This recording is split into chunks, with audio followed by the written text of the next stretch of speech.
Class 10th Bihar board chapter जो 12 है exercise 12.2 का क्वेश्चन नंबर हम 5 पढ़ेंगे आज और देखेंगे कि इसमें क्या बोलता है। देखिए इसमें आपको एक कहा है कि क्वेश्चन 5 में त्रिज्या 21 सेंटीमीटर और वृत्त का एक चाप केंद्र पर 60 डिग्री का कोण आंतरित करता है।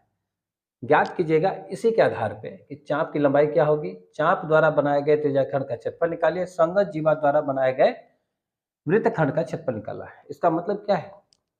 इसका मतलब यह है कि यहाँ भर भी हम लोग क्या देखेंगे कि त्रिज्याओं द्वारा जो खंडित जो भाग है उससे संबंधित क्वेश्चन पूछा गया है। ठीक है, अब देखिए इसमें क्या क्या है। पहले फिगर को समझ लेंगे। सबसे पहले एक फिगर बना लेंगे। यहाँ पे लिखा है कि त्रिज्या 21 सेंटीमीटर वाला है और उसको 60 डिग्री, तो 60 डिग्री मान लीजिए आप, ये 60 डिग्री ले लिए, मान लीजिए ये 60 डिग्री है। ठीक है, ये ए ओ बी जो है 60 डिग्री है, हमने थीटा बराबर 60 डिग्री ले लिया। अब कहता है ये जो त्रिज्याओं द्वारा जो बना हुआ है भाग, जो त्रिज्या खंड बनेगा, इसकी जो लंबाई है त्रिज्या का, तो आर बराबर हो गया 21 सेंटीमीटर। ठीक है, और थीटा बराबर कितना हो गया 60 डिग्री। ठीक है, आंतरिक करते हैं तो चाप की लंबाई, चाप क्या होगा, देखो एक लघु चाप होती है जो देखोगे छोटा सा खींचा गया है, और ये जो बड़ा देख रहे हैं दीर्घ चाप है जो बी से होते हुए ए की तरफ आ रहा है। जब भी चाप की बात करेगा तो आप ध्यान रखेंगे लघु चाप यहाँ है, दीर्घ रहेगा तो दीर्घ लिख देगा कि दीर्घ है, तो यहाँ पर क्या है लघु चाप, इसी को बोलते हैं चाप। ठीक है, ए से लेकर बी तक ऐसे जो खींचा हुआ है वो चाप हुआ। ठीक है, इसको बोलते हैं चाप।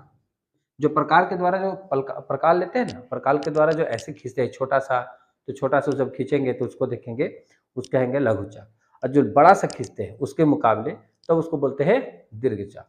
ठीक है, अब क्या करना है इसमें, इस चाप की लंबाई कितनी है ये निकालना है कि 60 डिग्री के मुताबिक। सबसे पहले तो हमको ये निकालेंगे, प्रश्न में क्या क्या दिया वो पहले लिख लेंगे। फिर क्या बोलता है, चाप द्वारा बनाए गए त्रिज्याखंड का भी क्षेत्रफल, मतलब इस चाप द्वारा जो बना ये जो भाग है, इस भाग को कहते हैं त्रिज्याखंड। क्या बोलते हैं? त्रिज्याखंड।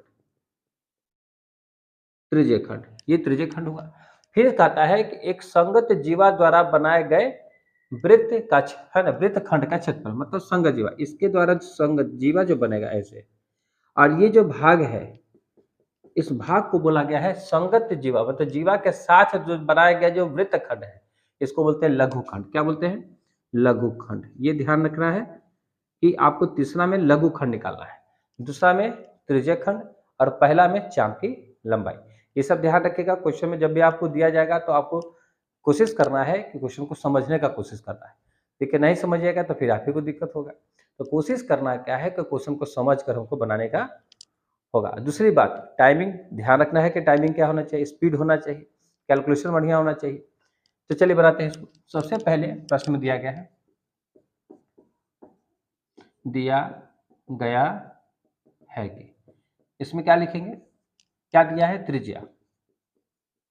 ठीक है, इसमें देखिएगा त्रिज्या जो है आर है, हम लोग क्या क्या ले लिए हैं, इसको हम लोग ओ ए ले लिए हैं, चाहे ओ बी लिए, इसकल टू हो गया कितना सेंटीमीटर, 21 सेंटीमीटर। ठीक है, अब यहाँ पर क्या करेंगे थीटा, तो थीटा ऐसे लिखिए angle A O B, angle A O B, या फिर थीटा इसकल टू लिख देंगे 60 डिग्री, यहाँ 60 डिग्री लिख दीजिएगा। और कुछ दिया है और कुछ नहीं दिया है। अब आते हैं प्राप्त करना है, क्या प्राप्त करना है, पहला पहला है चाप की लंबाई, तो चाप की लंबाई। देखिए ये क्वेश्चन में आपको दिया रहेगा तो क्वेश्चन तो हाँ उतारने एग्जामिनेशन में कोशिश करेंगे कि क्वेश्चन नंबर देख के डायरेक्ट यहाँ से लिखेंगे। चाप की लंबाई क्या होगी, इसको हल निकालना है। सेकंड में क्या लिखना है, चाप द्वारा बनाए गए त्रिज्याखंड, चाप द्वारा बनाए गए त्रिज्याखंड, त्रिज्याखंड का क्षेत्रफल। फिर तीसरा में क्या बोलता है आपको, है ना, संगत जीवा, संगत जीवा द्वारा बनाए गए वृत्तखंड, मतलब लघु खंड, खंड का क्षेत्रफल। मतलब ये सब आपको निकालना है, क्वेश्चन मार्क दे देंगे। अब एक करके हम लोग बनाएंगे। सबसे पहले लिखेंगे चाप की लंबाई, पहला लिख देंगे इसलिए यहाँ लिख देंगे इसलिए चाप की लंबाई, चाप की लंबाई। चाप की लंबाई का जो सूत्र होता है तो लिखेंगे पाई आर थीटा बाई 180 डिग्री। ठीक है, 2 पाई आर थीटा 360 डिग्री लिखते हैं तो कट के हो जाएगा नीचे, 2 से कटेगा तो नीचे हो जाएगा 180 डिग्री हो जाएगा। ठीक है, बात समझ में आ गया। तो अब क्या करेंगे कि इसमें पाई का मान है, पाई का मान यहाँ पे कितना बैठा सकते हैं सो बताइए। यहाँ तो 3.14 तो दिया नहीं है, तो क्या करेंगे हम लोग कि 22/7 को यहाँ रखेंगे, तो यहाँ पर रख देंगे 22/7, आर बराबर कितना 21 सेंटीमीटर और थीटा बराबर हो गया 60 डिग्री और 180 डिग्री। तो यहाँ देखोगे डिग्री डिग्री खत्म हो जाएगा, उसके बाद 0 0 खत्म हो जाएगा। 6 का पारा कितना बार पढ़ेंगे, 3 बार में पढ़ दिए, इस 7 को 3 बार में हट गया, यहाँ पर देखोगे 66 आ जाएगा, 66 सेंटीमीटर और नीचे क्या है 3 है, काट दोगे तो हो जाएगा 2 2 तो 22 सेंटीमीटर। इस तरीके से उसकी लंबाई कितनी निकल गई, 22 सेंटीमीटर का लंबाई निकल गई। अब एक चीज ध्यान रखिएगा, यहां तक हो गया। अब क्या करेंगे सेकंड का, सेकंड में क्या बोला है, चाप द्वारा बनाए गए त्रिज्य खंड, चाप द्वारा बनाया या बनाए गए त्रिज्य खंड का क्षेत्रफल। इसका जो फॉर्मूला होता है, त्रिज्या खंड का फॉर्मूला क्या होता है, pi r square theta by 360 degree. तो यहाँ पर देखते हैं कि यहाँ पर क्या है पाई आर स्क्वायर थीटा होगा और पूरा ठीक है 360 डिग्री, मतलब इस त्रिज्या द्वारा जो खंडित भाग है वो कितना भाग है उसका क्षेत्र निकालेंगे क्षेत्रफल। अब देखेंगे यहाँ पर क्या लिखा है, तो 22/7 लिख देंगे, आर कितना हो जाएगा 21, तो 21 हो गया सेंटीमीटर का होल स्क्वायर इंटू कितना हो गया 60 डिग्री और 360 डिग्री, तो डिग्री डिग्री खत्म, 0 0 खत्म, 6 6 36, ठीक है 6 6 36 लिख दिए। अब यहाँ तुम देखोगे कि यहाँ लिखा है क्या, कितना लिखा हुआ है, चलिए इधर हो गया है तो इधर मिटा देते हैं।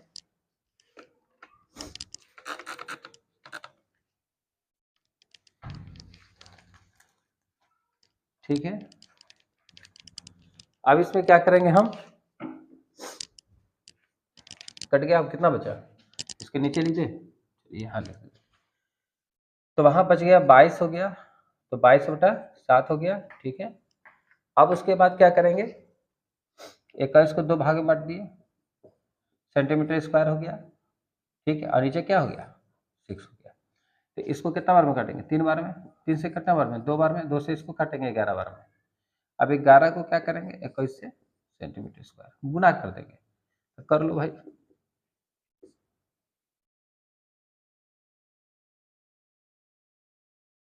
तो 231 आ गया, कितना आ गया 231 सेंटीमीटर स्क्वायर। इसका मतलब हो गया कि हमको चाप की जो त्रिज्याखंड का क्षेत्रफल है कितना हो गया 231 सेंटीमीटर स्क्वायर हो जाएगा। ठीक है, अब आते हैं हम लोग तीसरा भाग का निकालेंगे। तीसरा भाग में कौन था, संगत जीवा द्वारा बनाए गए वृत्तखंड मतलब लघु खंड का क्षेत्रफल निकालेंगे। क्या निकालेंगे, लघु खंड का क्षेत्रफल। यहां तक लिख लीजिएगा।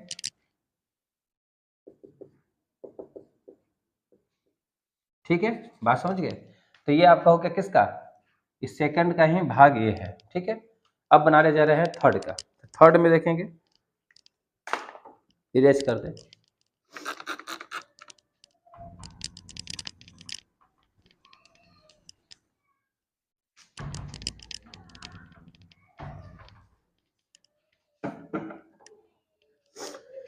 चलिए सबसे पहली बात,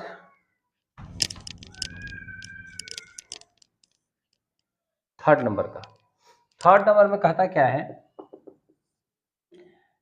संगत जीवा द्वारा, है ना, संगत जीवा द्वारा बनाए गए वृत्त खंड, यहाँ पे लिखिए लघु खंड, खंड का क्षेत्रफल। फॉर्मूला क्या होता है, तो फॉर्मूला होता है pi r square theta by 360 degree 1/-1/2 r square sine theta. ये फॉर्मूला सब याद रखिएगा, है ना। अब बात करते हैं क्या इसमें क्या होगा, तो पाई, पाई का कितना हो गया, तो 22/7, उसके बाद आर कितना हो गया, आर हो गया 21 सेंटीमीटर का होल स्क्वायर, उसके बाद हो गया theta 60 degree by 360 degree. 1/2 sine 1/2 R square, R square का होगा 21 सेंटीमीटर का होल स्क्वायर। उसके बाद हो गया कितना, साइन 60 डिग्री। क्या हो जाएगा, साइन 60 डिग्री का मान हो जाएगा। तो साइन 60 का मान कितना होता है, यदि आपसे पूछ देगा तो साइन 60 का मान कितना होता है, जबकि आपको ट्रिग्नोमेट्री में आपको टेबल के फॉर्मूला में आपको पता होना चाहिए, है ना। तो सबसे पहले क्या करेंगे, इसको पहले देख लेते हैं, कैलकुलेशन कर लेते हैं। तो ये 22, तो पहले इसको हटाइए, डिग्री डिग्री खत्म, 0 0 खत्म, 6 छक 36, 6 यहाँ आ जाएगा। 22/7 हो गया, 21 को 2 भाग में बांट देंगे, ठीक है, ऐसे कर लेते हैं। 21 × 21 सेंटीमीटर स्क्वायर, और नीचे क्या है 6 है, इसको 3 बार में काट दिए, आई 3 को 2 बार में काट दिए, 2 को 11 बार में काट दिए, ऊपर में क्या है 11 × 21 सेंटीमीटर स्क्वायर, ठीक है। अभी जो हमने निकाले थे तो वही करीबन है, ठीक है। अब इसमें क्या है, 11 को 21 से गुना किया था, कितना आया था, 11 को 21 से गुना किए थे तो कितना आ गया था 231। अब यहाँ देखो, यहाँ माइनस है, 1/2, तो इसको कर देंगे 21 का, तो 441 सेंटीमीटर स्क्वायर। और साइन 60 का मान √3/2 होता है, ठीक है। साइन 60 डिग्री का मान कितना होता है, √3/2 होता है, अधिकतर ध्यान रखेंगे। अब क्या करेंगे, इसमें ऐसे करेंगे, तो 441 √3 सेंटीमीटर स्क्वायर, 2 दूनी 4, ठीक है। अब क्या कहेंगे, यदि हम √3 का मान तोड़ देते हैं, कितना मान तोड़ देते हैं, √3 का मान हम तोड़ देंगे, तब हमारा आंसर आ जाएगा, या फिर हम इतना ही भी करके छोड़ देंगे तब भी हमारा आंसर यहाँ तक आ जाएगा। तो आप देखोगे कि यहीं भी आपका आंसर बन जाता है, ठीक है। आप इसको प्रोसेस भी आगे कर सकते हैं, यदि चाहेंगे तो प्रोसेस कर सकते हैं। तो प्रोसेस में क्या होगा कि इसका √3 को यदि हम आगे बढ़ा रहे हैं, यही आंसर आपका है, लेकिन इसको आगे बढ़ाएंगे डेसिमल में, मान लीजिए एग्जामिनेशन आपको नहीं पता रहा तो आप यहीं तक ला के छोड़ देंगे, या फिर आगे क्या करेंगे, इसको 441 × 1.732, तो यहाँ पर देखेंगे कि √3 का मान कितना होता है, तो √3 का मान 1.732 होता है। आप एक काम करेंगे कि 441 को आप 1.732 से इंटू कर देंगे, ठीक है। जैसे ही गुना करेंगे तो आपको हो जाएगा 231 माइनस 763 डेसिमल 812, ठीक है।